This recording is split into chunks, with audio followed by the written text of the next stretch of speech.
Friends இங்கே பார்த்தீங்கன்னா இதுதான் உளுந்து, அதோட பூ, உளுந்தோட பூ. அடுத்து வந்து சின்னதாக இப்போ தான் காய் காய்க்க போகுது. ஃப்ரெண்ட்ஸ் இதுதான் உளுந்தஞ்செடியோட பூ. எல்லோ கலரில் அழகாக இருக்குது பார்க்க. இந்த காயும் பக்கத்தில் வச்சிருக்கு. இப்போ தான்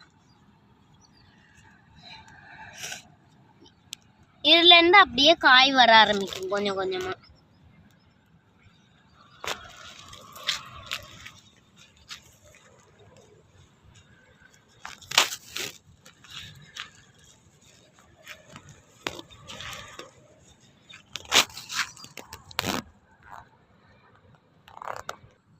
ஃப்ரெண்ட்ஸ் இந்த காய் வந்திருக்கு பாருங்க. இந்த பூல இருந்து சப்ஸ்கிரைப் பண்ணுங்க, லைக் பண்ணுங்க, ஷேர் பண்ணுங்க ஃப்ரெண்ட்ஸ். தேங்க்யூ.